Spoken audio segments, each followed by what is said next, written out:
Ibu supaya bisa mengambil tempat masing-masing.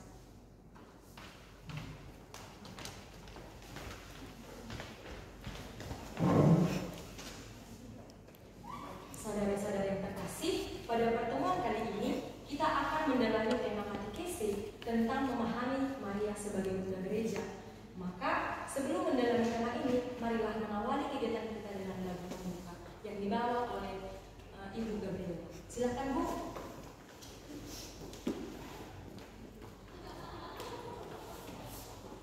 Baiklah, lagu pembuka kita diambil dari Puji Syukur 450. Maria kau penuh berkah. Kita bersama-sama. Maria kau penuh berkah,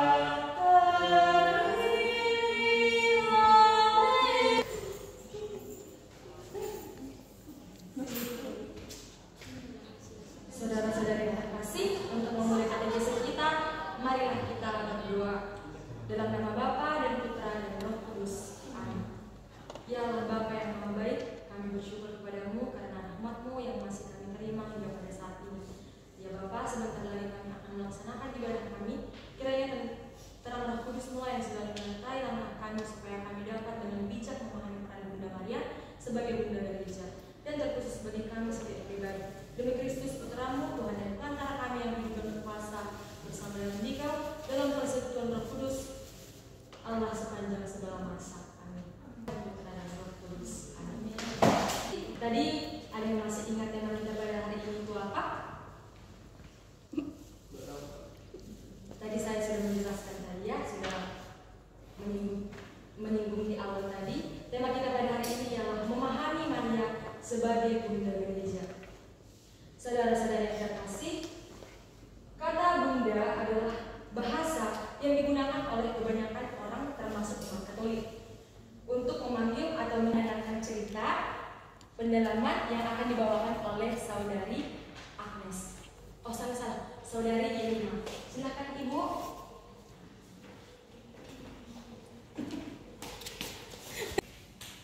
Oke, saudara-saudari, di sini ada cerita pengalaman yang berjudul Ibu Pahlawanku. Jadi mohon untuk kita semua untuk mendengarkannya dengan baik ya.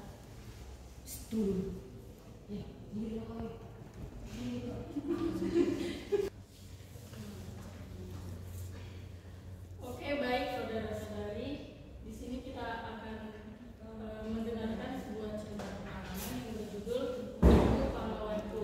Jadi mohon untuk saudara-saudari mendengarkannya dengan baik ya. Banyak film superhero yang berkisah tentang kepahlawanan. Namun tak ada pahlawan yang bisa menandingi perjuangan seorang ibu. Ibu adalah seorang pahlawan yang perkasa, tegar, kuat, namun juga lembut dan penuh kasih. Karena ibu kita semua hadir di dunia, tidak berhenti sampai di situ. Baik saudara-saudari, tadi kita sudah mendengarkan sebuah cerita tentang Ibu Pahlawanku, di mana seorang ibu rela berkorban untuk anaknya, bahkan sampai akhir hayatnya ia tetap melindungi anaknya agar anaknya tidak terjadi kecelakaan begitu dan juga bisa tumbuh berkembang dengan baik. Jadi saudara-saudari, dari pendalaman cerita ini kita akan mendalami dengan merefleksikan, dan saya akan memberikan beberapa pertanyaan, mohon untuk kita agar berpartisipasi menjawabnya. Jadi pertanyaan pertama yaitu, apakah kita merasa tersentuh setelah mendengarkan cerita tersebut, dan bila tersentuh, apa yang membuat kita tersentuh dengan cerita tersebut? Yang ingin menjawab silakan angkat tangannya. Baik, saudara ini. Baik, saya sendiri tersentuh mendengarkan cerita yang dirasakan oleh saudari, di mana terjadi suatu bencana. Ibu yang tadinya mengorbankan nyawanya, nampak dalam cerita yang dijelaskan, ibu di sana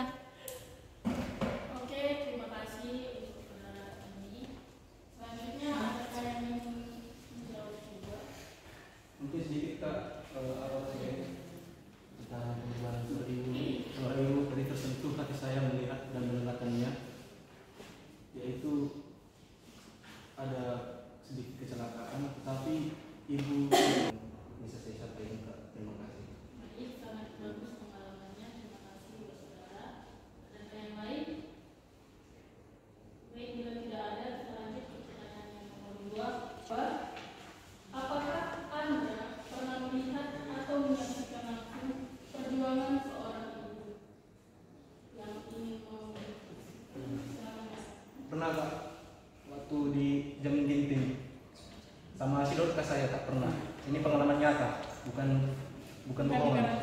Nah, di situ memang nekat itu saya pergi ke Gundali ambil jeruk. Tahu nggak taunya sakitlah matanya di sini. Entah kenapa. Oke, sekian dari pertanyaan-pertanyaan tadi. Semoga kita semakin mengerti apa itu hidupnya ibu bagi kita. Tadi sudah banyak yang memberikan refleksi tentang kehidupannya yang merupakan pesan serta merupakan refleksi kehidupan kalian tentang bagaimana Bunda Maria itu sebagai teladan, sebagai ibu yang dapat menyelamatkan anak-anaknya. Itu juga merupakan sebuah pesan dan juga sebuah harapan dari kita semua.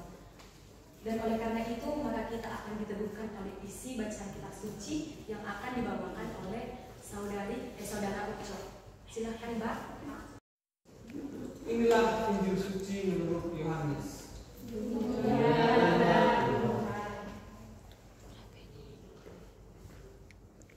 Sambil memikul salibnya, ia pergi keluar ke tempat yang bernama tempat tengkorak. Dalam bahasa Ibrani Golgota. Dan di situ ia disalibkan. Mereka bersama-sama dengan dia disalibkan juga dua orang yang lain, sebelah menyebelah, Yesus di tengah-tengah. Dan Pilatus menyuruh memasang juga tulisan di atas kayu salib itu, bunyinya, Yesus orang Nazaret, Raja orang Yahudi. Banyak orang Yahudi yang membaca tulisan itu, sebab tempat di mana Yesus disalibkan letaknya dekat kota, dan kata-kata itu tertulis dalam bahasa Ibrani, bahasa Latin dan bahasa Yunani. Maka imam-imam kepala orang Yahudi kepada Pilatus, "Jangan engkau menulis Raja orang Yahudi, tetapi bahwa ia mengatakan, Aku adalah Raja orang Yahudi." Jawab Pilatus, "Apa yang tertulis tetap tertulis." Sesudah prajurit-prajurit itu menyalibkan Yesus, mereka mengambil pakaiannya lalu membaginya menjadi 4 bagian. Untuk tiap-tiap prajurit 1 bagian, dan jubahnya juga mereka ambil. Demikianlah sabda Tuhan.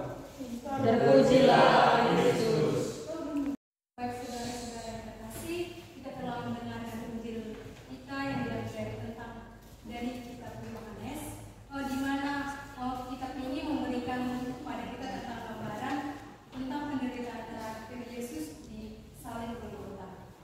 Meskipun dalam situasi yang penuh kesulitan atau kesakitan, Bunda Maria juga tetap setia dan memegang misinya. Dalam konteks ini juga kita dapat merenungkan kesetiaan yang luar biasa yang diperlihatkan oleh Bunda Maria kepada Yesus dan kepada kita semua. Baiklah saudara-saudara yang terkasih, kita tadi sudah mendengarkan renungan singkat dari saudara Mega, yang dimana dapat kita petik bahwa dalam ajaran Katolik, Maria dihormati sebagai bunda yang setia dan teladan bagi semua orang percaya. Kita semua sebagai umat Katolik dipanggil untuk menghormati dan menjadikan Maria sebagai teladan dalam membina keluarga dan penuh kasih, serta dalam menjalani hidup yang saleh. Umat Katolik berdoa kepada Maria untuk mendapatkan perlindungan, bimbingan dan belas kasihnya di dalam hidup mereka semua. Baiklah saudara-saudara yang terkasih, di sini ada pesan berantai bagi kita semua dan dapat kita terapkan dalam kehidupan kita sehari-hari. Yaitu ialah betapa besar kasih dan pengorbanan yang diberikan oleh Yesus Kristus, Putra Allah, bagi kita semua. Dalam pasal ini kita melihat bagaimana Yesus menderita dan disalibkan untuk menebus dosa-dosa kita semua, sehingga kita dapat menerima keselamatan dan hidup yang kekal. Selain itu, saudara-saudara yang terkasih, kita juga melihat bagaimana Maria, ibu Yesus, dengan setia berdiri di samping Yesus saat menderita di salib. Ini mengingatkan kita akan peran penting Maria sebagai bunda gereja yang setia, perantara yang penuh belas kasihan, dan teladan iman yang menginspirasi kita semua. Renungan ini mengajarkan kita untuk menghayati kasih Kristus yang kita dapat berkomitmen untuk hidup dalam kasih, pengampunan, dan pengabdian kepada Allah serta sesama kita, seperti yang Dia tunjukkan kepada kita melalui Yesus Kristus dan Maria Bunda Gereja. Semoga saudara-saudari yang terkasih, renungan pada hari ini dapat memperdalam iman kita semua